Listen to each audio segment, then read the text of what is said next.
Ну, а вопрос, вот если вы преподаете, ну, да, вы же преподаете поэзию, псалмы, там все.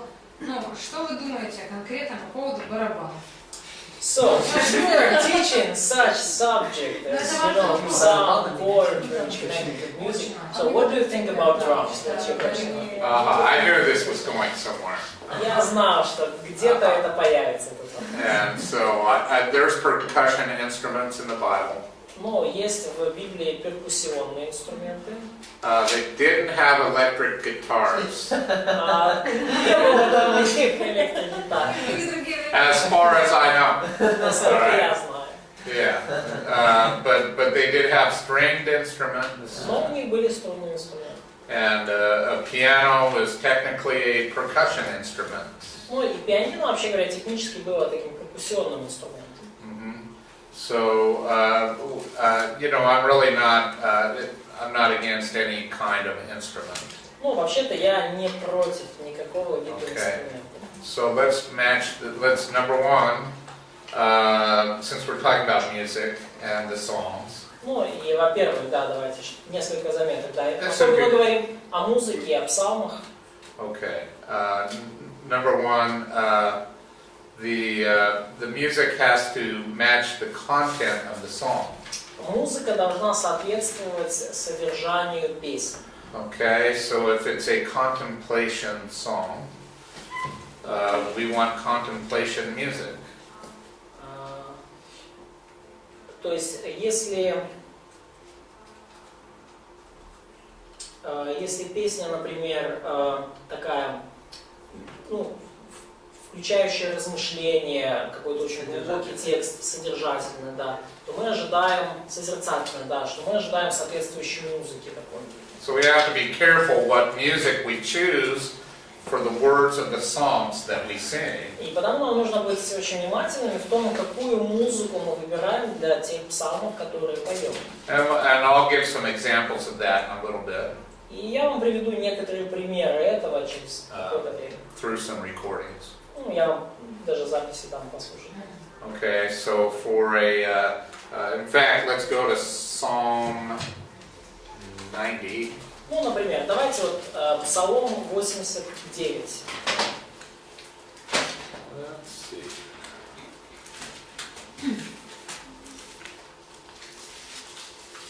Oh, maybe that's the wrong one. Psalm 95, excuse me. Давайте откроем Псалом 94.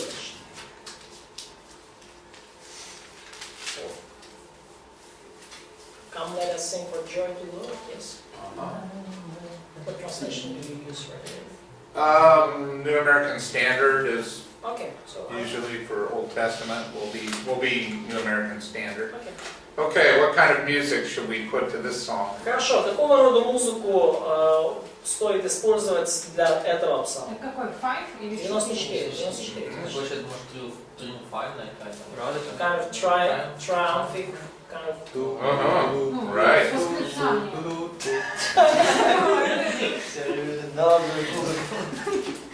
Ну, тут как бы такая мажорная. So kind of, joyful, funky, major key.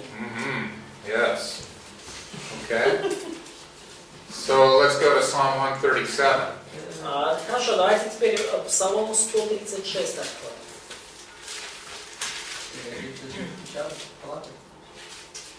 By the rivers of Bedouin, yes.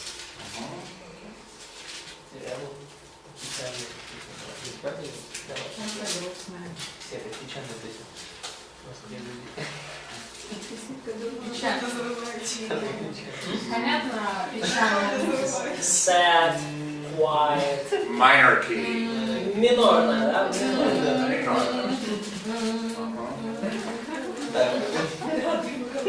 In fact, we might talk about Psalm 137. So we should match the music, the tone of the music to the content, to the words. Конечно же, нам нужно, вы видите, как-то сочетать тон и громкость музыки со словами, с содержанием песни. Сергей? А как если в песне по 10 раз одни и те же самые фразы повторяются? Люди какие? Ну там или даже под бас. Это в псалме или в Веселый песне? или грустный? В современных смысле? Да, в современном. Ну так это отдельная тема. Не, ну, например, Псалом 135, там постоянно, да, ибо велик милость его, понятно, Нет, его это не об любовь. этом. Не, а вообще. For example, Я не об этом. Psalm... Так это вообще. Он не об Да. этом. Окей. Это отдельно. А с да, поговоришь. Мы сейчас будем... Так, подожди. Окей, ты Я хочешь... вопрос задал, да. Хорошо, да, какой? Что если в современных песнях не в Если псалмах? в песнях повторяется много повторений. So what do you think about modern songs, not psalms, which contains a lot of repetitions? Ну, типа, Дух Святой, наполни меня своим огнем. Нет. Есть реально такие не богословские даже. Нет, почему так не даже нет, просто нормальный текст, хорошие слова, только много-много повторений. Ну просто. Are there psalms in the Bible that have a lot of repetition? Есть ли псалмы в Библии, где содержится много повторений? Okay, so I guess it's okay.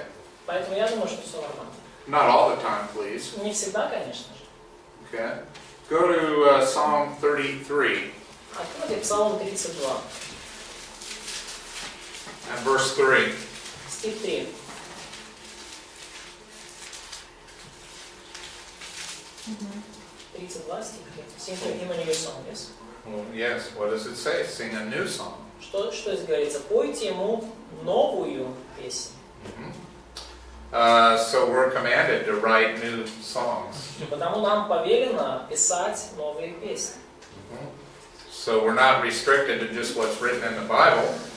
И мы не ограничиваемся лишь тем, что написано в Библии. In the second line, what does it say? А во втором стихе что сказано? На инструменты называют. To use musical instruments. How should we use them?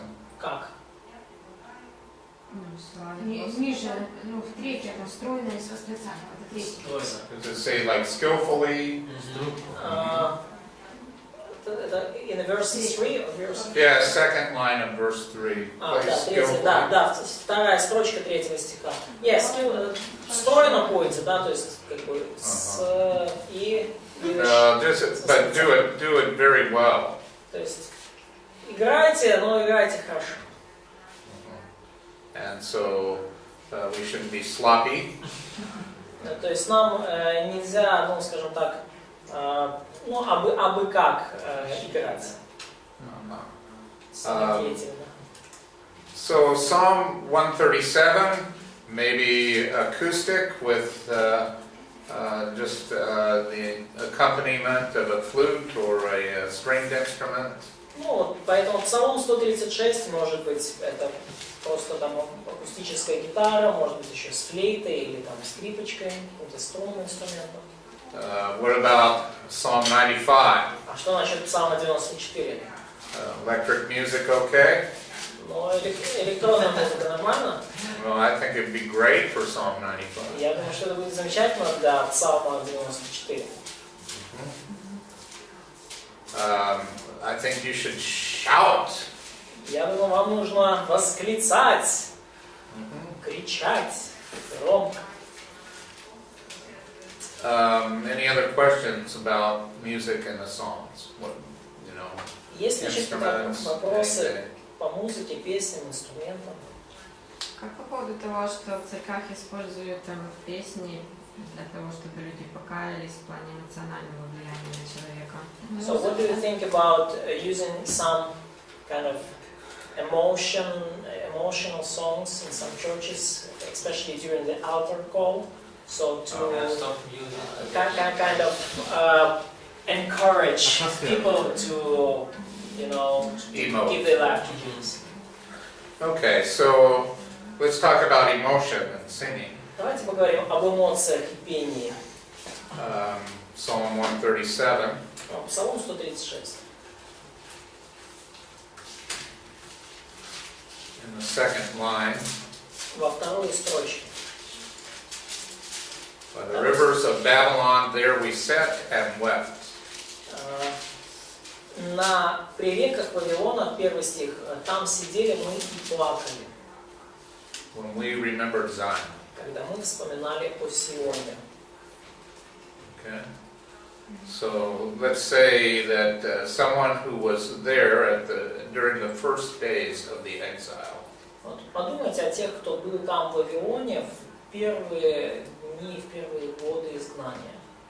Many of your family and friends have been killed. Многие из членов вашей семьи или ваши друзья оказались убитыми. You've been uprooted and moved to a new country.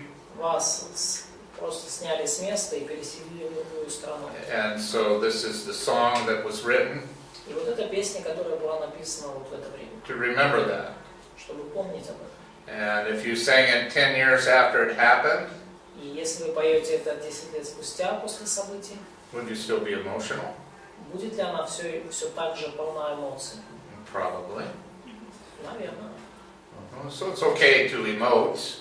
И поэтому это нормально испытывать чувства и эмоции. After all, let us sing and rejoice. So we're happy, we rejoice. И, с другой стороны, да, опять же, когда поется, что пойте с радостью, с восклицанием, то, это что же эмоции, чувства, радости. Okay, so the music matches the content. И поэтому, да, первое, да, музыка должна соответствовать содержанию.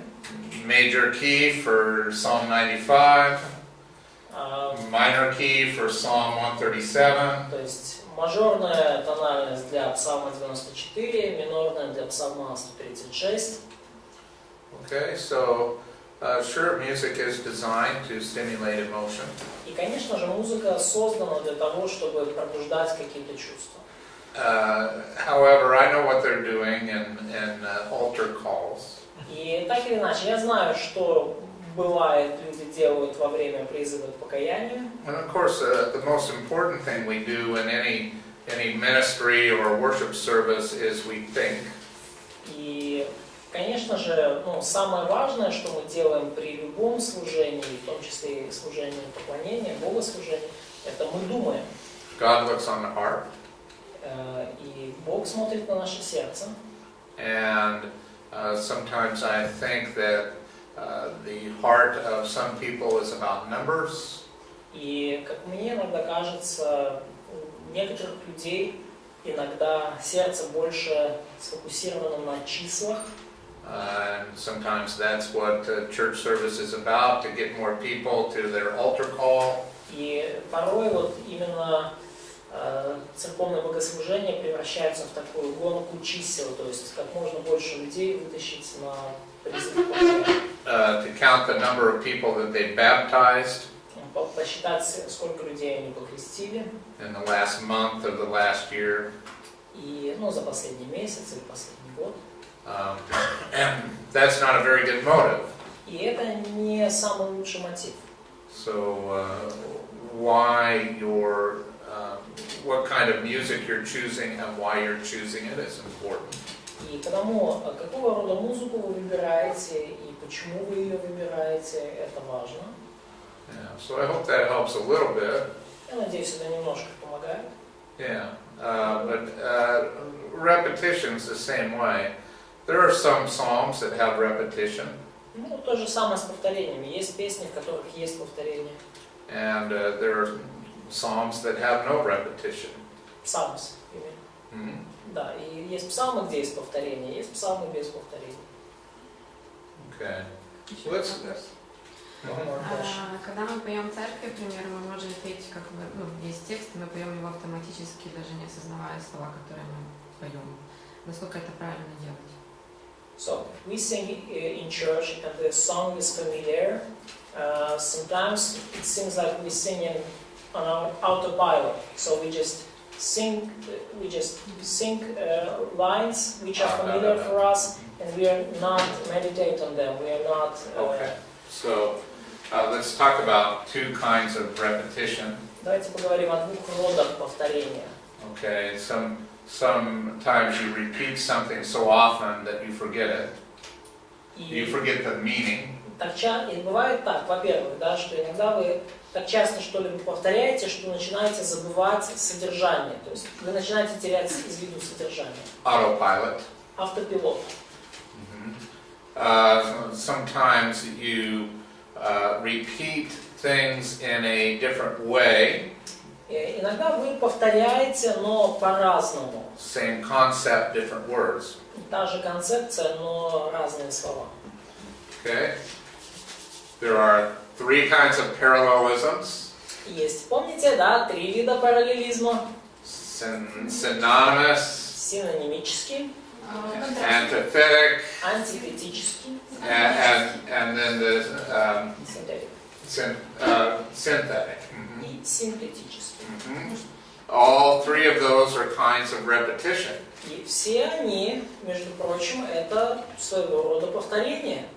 But they say things with different words. Но повторяются одни и те же идеи разными словами. And I think that God knows how the human soul works. И я думаю, что Бог хорошо знает, как устроена человеческая душа. After all, He's the one who made it. Ну, вообще-то Он тот, кто ее создал. So these help us remember things. И это повторение помогает нам запоминать многое. So no, you shouldn't sing the same songs over and over and over again. You should not sing the same songs. Ну, конечно же, вам не стоит, наверное, петь одни и те же песни снова и снова и снова и снова. In our church, we do something. Ну, в нашей церкви мы кое-что делаем. We have a deacon introduce each song that we sing. Диакон представляет, скажем, делает небольшое такое вступление к каждой песне, которую мы поем. And he tells us about the author and the circumstances of the writing of the song. И он говорит нам об авторе и об обстоятельствах, в которых песня была написана. And talks about how we should be reminded of the principles in the words. И напоминает нам о том, как бы, какие принципы, какие идеи, вот, ну, как нам нужно понимать вот то, что заложено смысл в песне. So I don't know if we have all the same hymns, but there is a song in English called "It Is Well with My Soul." И я не знаю, если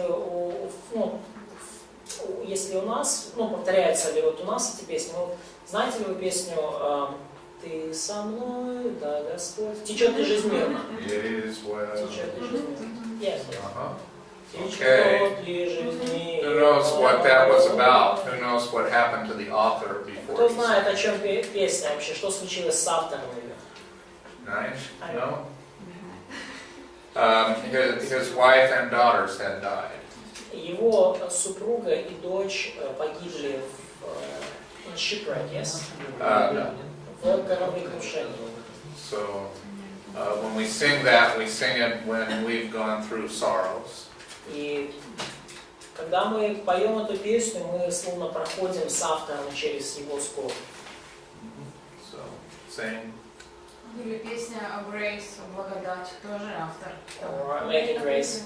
Amazing Grace. Sure, yeah, he was a slave trader. Да, человек, который торговал рабами. He needed a lot of forgiveness. И ему требовалось много прощения. Yeah. So these are some good examples of the kind of music that we play and the reason that we use music. И это хороший пример того, какую музыку нам играть и по каким причинам нам нужно использовать музыку. Let's talk about Psalm 40.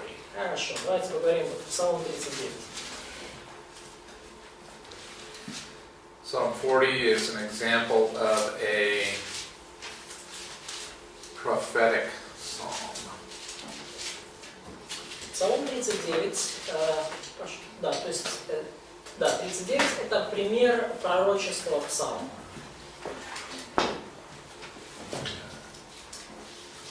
And actually we're going to start in verse 6. И начнем мы со стиха 6. Sacrificing new offering to has no desire. Yes? Да. Начнем со стиха 7. And so let's read 6 through 8. И давайте прочитаем с 7 по 9 стих. Oh no, 6 through 9. Даже с 7 по 10. Жертвы приношения ты нас хотел, ты раскрыл мне уши, целопадные жертвы попутные ты не ждал. Тоді я сказав, ось я прийшов із злої книжки про мене написаної. Твою волю чинити, мій Боже, я хочу, і закон твій у мене в серці. до 10 стиха. Я проповідував правду в великому зборі. До своїх уст не пояснюю я, Господи, знаєш ти.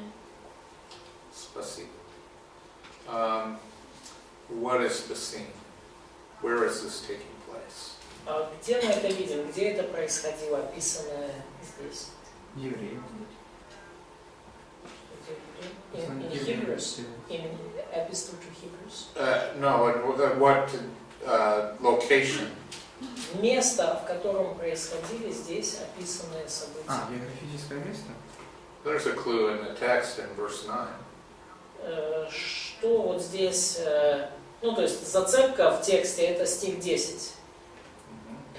And when is this taking place? Когда и где это произошло, то, что здесь описано? Когда излег из страшного зла.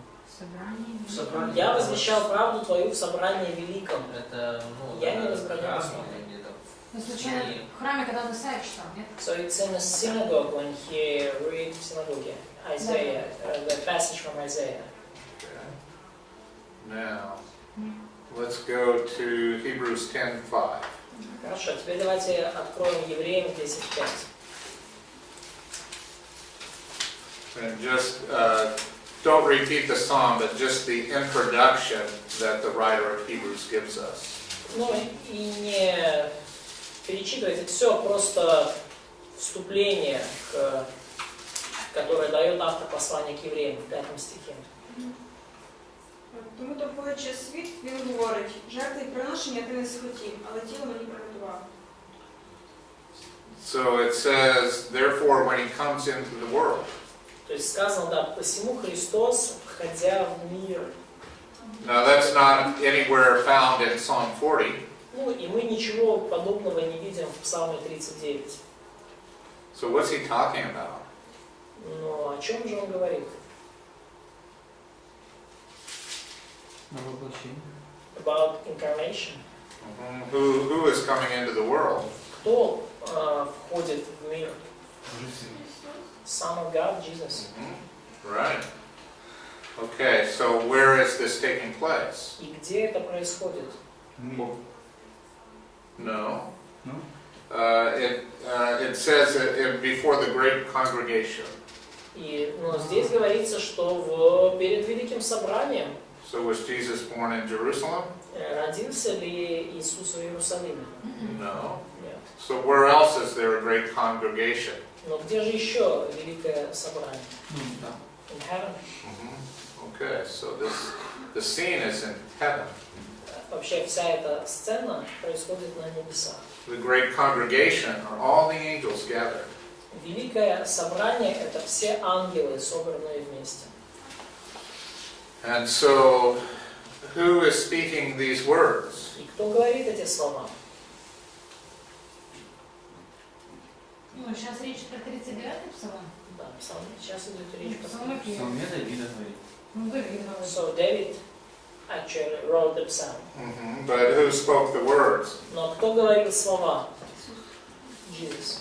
Jesus on the occasion. So David is prophesying. Да, то есть так получилось, что Давид пророчествовал в этот момент. About the scene in heaven right before the incarnation. Он пророчествовал о той сцене, которая произошла на небесах прямо перед воплощением. So if you can imagine all of the angels gathered before God's throne. И если вы можете себе представить всех ангелов, собравшихся вокруг престола Божия. And then Jesus, or I should say the Son of God, coming before the Heavenly Father. Ну, Иисус, или правильнее было бы сказать, что Сын Божий. And he speaks these words. Он выходит перед Небесным Отцом и говорит эти слова. Sacrifice and offering you have not desired. Жертвы и приношения ты не восхотел. So let's stop there for a moment.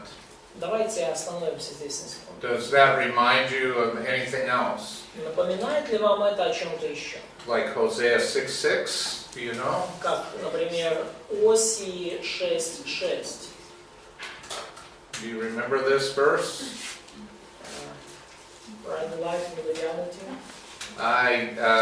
Right.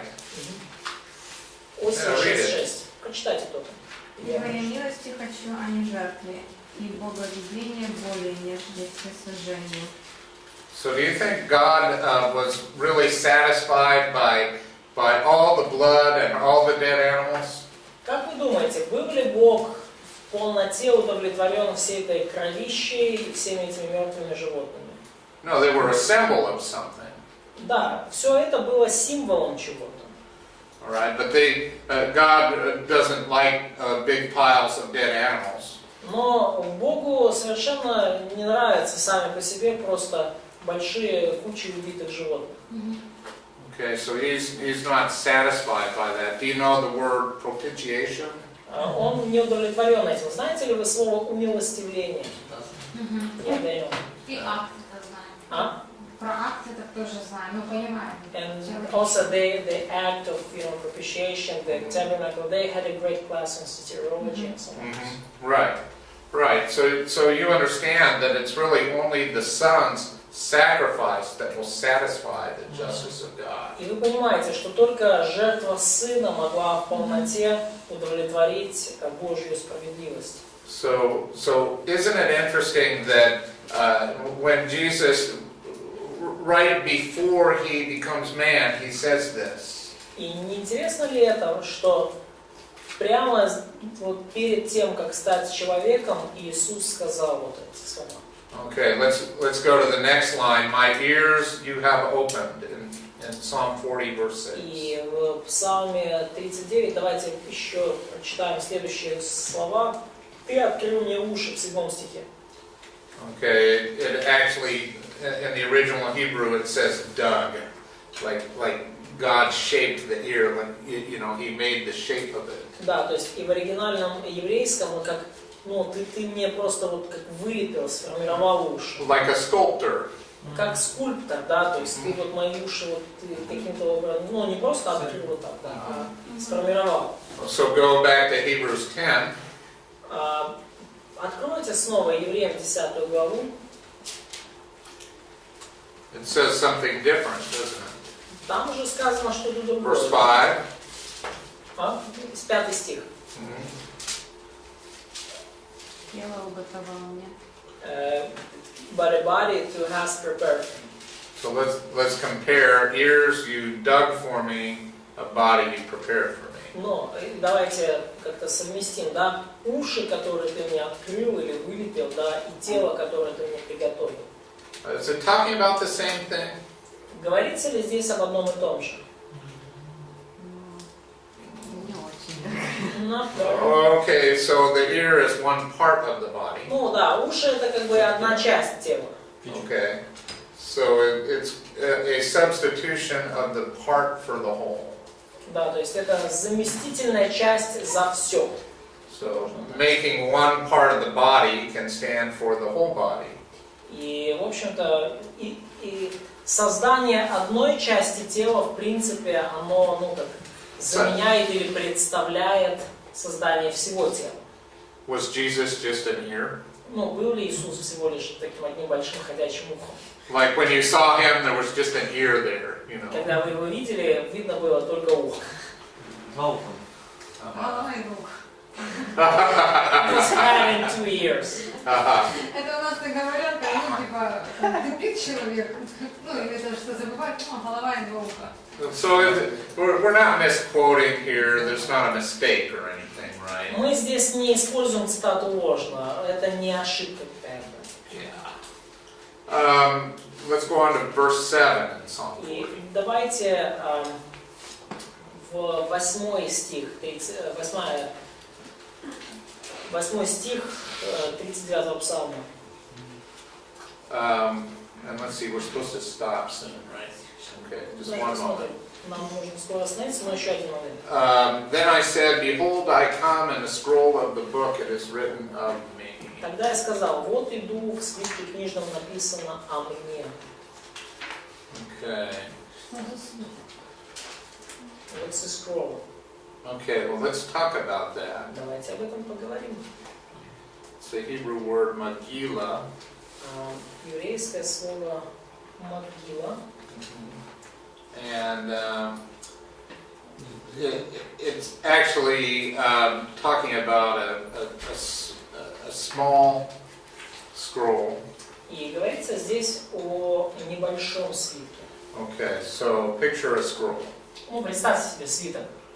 Okay, when you're at the beginning of the scroll, this side over here is small and this side over here is big because everything's rolled up. Когда Right? вы начинаете только читать свиток, то, ну, сразу So верхняя big, часть маленькая, small. нижняя большая. Да?